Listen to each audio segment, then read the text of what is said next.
The Jurassic Park was recently getting even more variety with dinosaurs that were spliced and manufactured to look like those from franchises, from both written works and pop culture.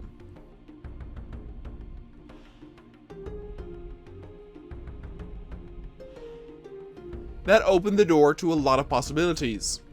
The last two dinosaurs were retrieved from the recently discovered Skull Island, and with that discovery, many more parties went on to look for forgotten lands in order to make a fortune by finding new creatures.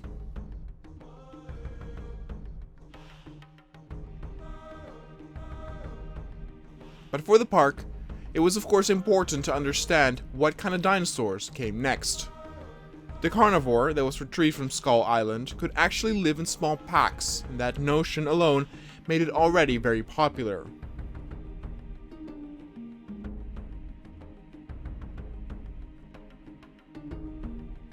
Over the past few months, a lot of carnivores have been added to the park, and there were those who were afraid that the balance between the plant and meat eaters would be a bit disturbed by the recent additions.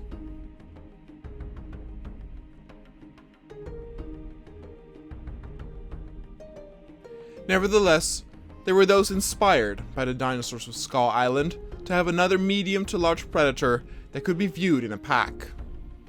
There were a number of ways they could go about it.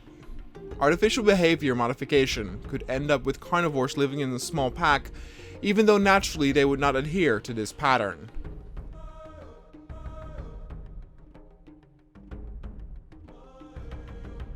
But that also might seem a bit too artificial to some, and thus they looked at the options that were left on actual dinosaurs that were both carnivores and were seen as pack animals. For now, only one option seemed like the logical one. They should add an Allosaurus pack.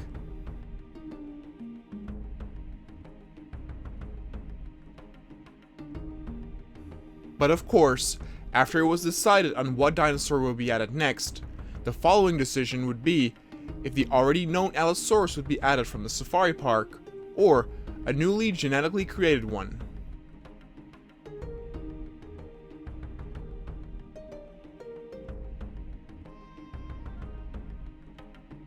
Much inspired by the Carnotaurus that looks like the one from the Disney movie, someone opted for the Allosaurus to look like the ones from the miniseries Walking with Dinosaurs.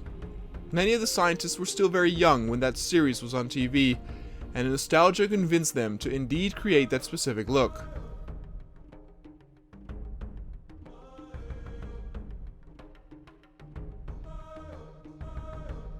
And then after the debating was over, the new dinosaurs could be welcomed to the park.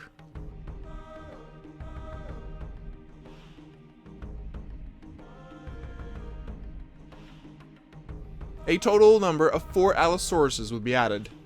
Their look was incredibly cool. They were much smaller than some of the predators already in the park, but they were built so much more agile.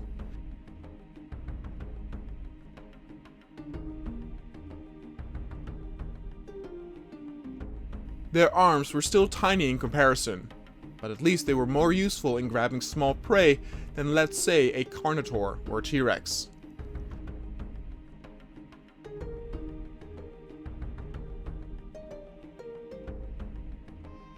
The red crests on their snouts really stood out. That was what gave them that unique Walking with Dinosaurs look. They were already a great hit with the audience even before they were officially flown into their new pen. With 4 of these, it was also likely that this would be the most predators the park would ever have of this size. Upcoming larger carnivores would in all likelihood be brought in solo or as a pair.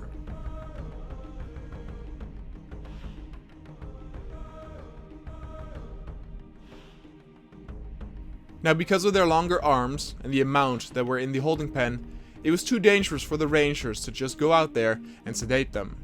Instead, they had already been given some sedatives in their food before being released in the holding pen altogether. This made it much easier to put them down for transport.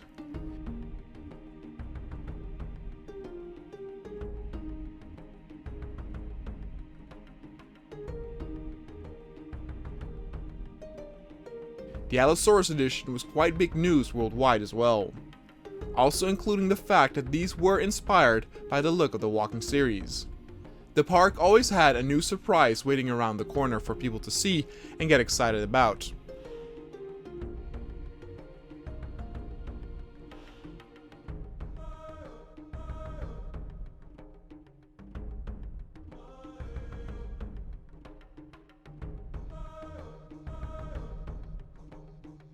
It almost seemed like a common theme that pack or herd animals were the most jittery when they arrived at their new living pen.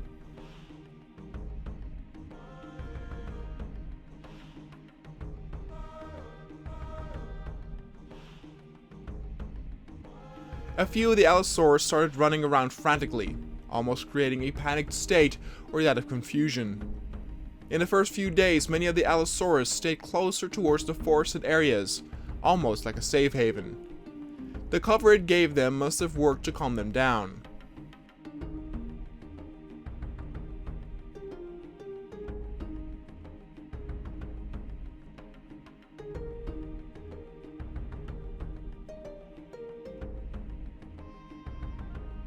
Now, not all of the Allosaurus displayed this behavior, and a few went through the usual steps of having a drink of water or some food first.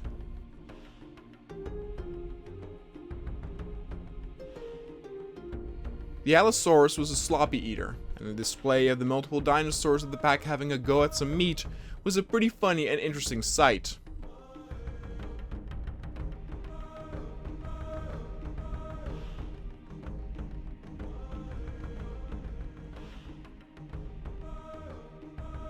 The pen was also the exact right size for this many dinosaurs, but as the weeks went on, it was time for yet another new addition.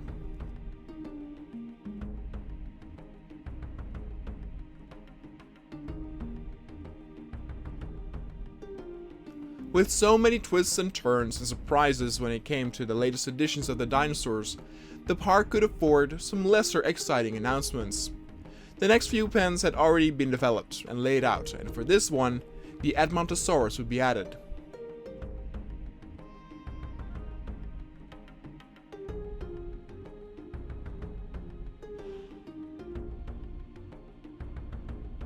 Now, this friendly herbivore was pretty commonly seen among other herd grazers like the parasaur, but for this occasion, only Edmontosaurus would be added to the pen.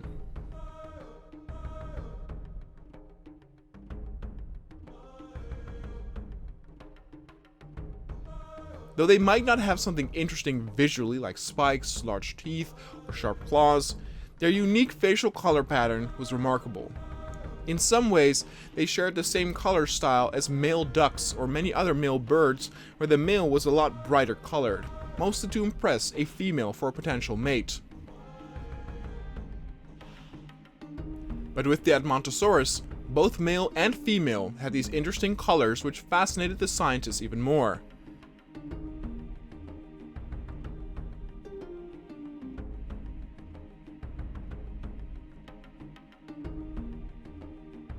Five of these magnificent creatures were added, and it did not take long before the presses noticed a funny pattern.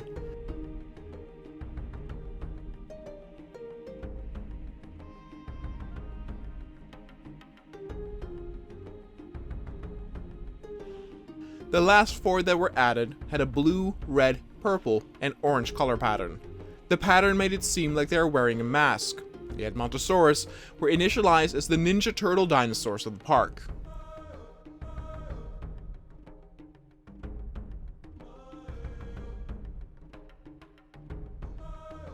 Since these herbivores had no way of protecting themselves or fighting off enemies, the Rangers went in with full confidence that sedating them would be an easy task. But history repeated itself that one should never get too cocky.